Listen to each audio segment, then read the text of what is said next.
Hi friends, welcome back to my channel Keerthi Cravings.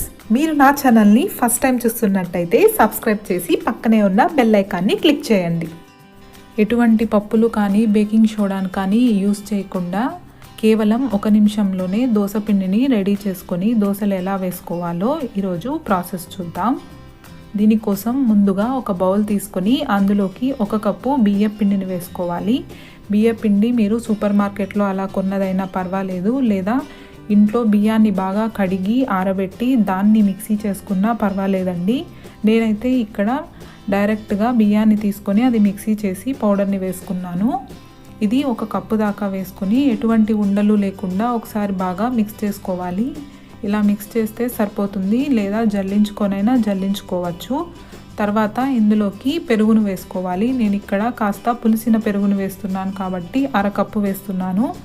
మీరు fresh పెరుగు వేస్తున్నట్టయితే 1 cup వేసుకోవాలి.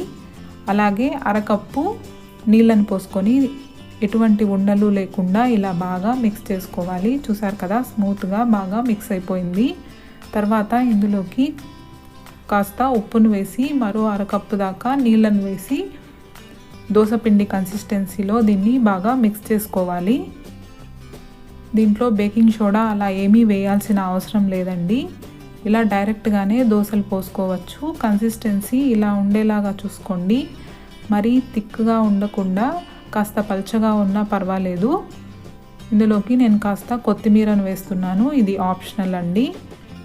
మీరు కావాలంటే ఇందులో ఆనియన్స్ కానీ క్యారెట్ అలా క్యాప్సికమ్ అలా ఏవైనా వేసుకోవచ్చు. ఇలా పిండిని రెడీ చేసుకొని తర్వాత వెంటనే మనం దోశలు వేసుకోవచ్చు. పాన్ పెట్టుకొని కాస్త ఆయిల్ని వేసి పెనం వేడయ్యాక మంటను మీడియం ఫ్లేమ్లో ఉంచి ఈ పిండిని ఒకసారి బాగా మిక్స్ చేసుకొని జస్ట్ దోశని అలా పోసేయాలండి. దీన్ని స్ప్రెడ్ చేయడానికి అలా అవ్వదు. మీరు కావాలంటే రౌండ్గా పోసుకోవచ్చు, కానీ ఇది స్ప్రెడ్ చేయడానికి అవ్వదు. అలాగే దీనికి మళ్ళీ కాస్త ఆయిల్ని అప్లై చేయాల్సిన అవసరం లేదు, చాలా ఈజీగా వచ్చేస్తుంది.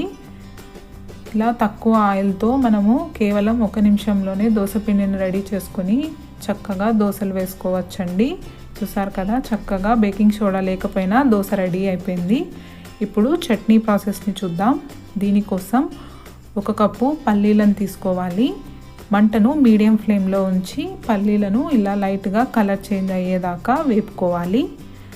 తర్వాత ఇందులోకి కారానికి తగ్గట్టుగా ఎండుమిర్చిని వేసుకోవాలి. ఇవి కాస్త కారం తక్కువగా ఉన్నాయండి. అలాగే ఈ చట్నీ కాస్త స్పైసీగా ఉంటేనే చాలా బాగుంటుంది. లో ఫ్లేమ్లో ఒక 2 నిమిషాలు దీన్ని వేపుకున్నాక పూర్తిగా చల్లారనివ్వాలి. ఇలా పూర్తిగా చల్లారాక ఒక మిక్సీ జార్ తీసుకొని అందులోకి వీటిని ట్రాన్స్ఫర్ చేసుకోవాలి. నెక్స్ట్ రుచికి తగినంత ఉప్పును వేసుకోవాలి. అలాగే ఒక ఆనియన్ని ఇలా పీసెస్గా కట్ చేసుకొని వేసుకోవాలి. ఎటువంటి నీళ్ళని యాడ్ చేయకుండా దీన్ని డైరెక్ట్గా ఒకసారి గ్రైండ్ చేసుకోవాలి. ఇలా గ్రైండ్ చేసుకున్న తర్వాత ఇందులోకి చింతపండు రసాన్ని వేసుకోవాలండి. కాస్త చింతపండుని నేను ముందుగానే నానబెట్టుకున్నాను. ఆ చింతపండు పులుసుని పోసుకోవాలి. డైరెక్ట్గా చింతపండు వేసే కన్నా ఇలా వేస్తే కాస్త రుచి డిఫరెంట్గా ఉంటుందండి. అలాగే కావలసినన్ని నీళ్ళను కూడా వేసి ఒకసారి బాగా గ్రైండ్ చేసుకోవాలి. చూసారు కదా, చట్నీ రెడీ అయిపోయింది. మీరు కావాల్సి వస్తే ఇందులోకి కాస్త కరివేపాకును కూడా వేసి గ్రైండ్ చేసుకోవచ్చు. నా దగ్గర అవైలబుల్గా లేదు, సో నేను వేయట్లేదు. తర్వాత కొద్దిగా ఆవాలు, కొద్దిగా జీలకర్ర, కొద్దిగా మినపప్పుని వేసి వేయించుకున్నాక సన్నగా కట్ చేసిన ఉల్లిపాయలని వేసి, ఉల్లిపాయలు మరీ ఎక్కువగా వేయించకూడదండి, జస్ట్ 50% వరకు ఉడికేలాగా కలుపుకోవాలి. తర్వాత కొద్దిగా కరివేపాకును వేసి వేయించుకొని దీన్ని చట్నీలోకి ట్రాన్స్ఫర్ చేసుకోవాలి. దీన్ని బాగా మిక్స్ చేసుకుందాం. అంతే అండి, టేస్టీగా చట్నీ కూడా రెడీ అయిపోయింది. చూసారు కదా, దోశలు చాలా ఈజీగా మనకు 1 నిమిషంలోనే రెడీ అయిపోయాయి. చాలా టేస్టీగా కూడా ఉంటాయండి. ఈ చట్నీ కాంబినేషన్లో చాలా రుచిగా ఉంటాయి.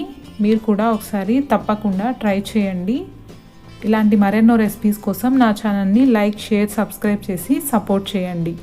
Thank you.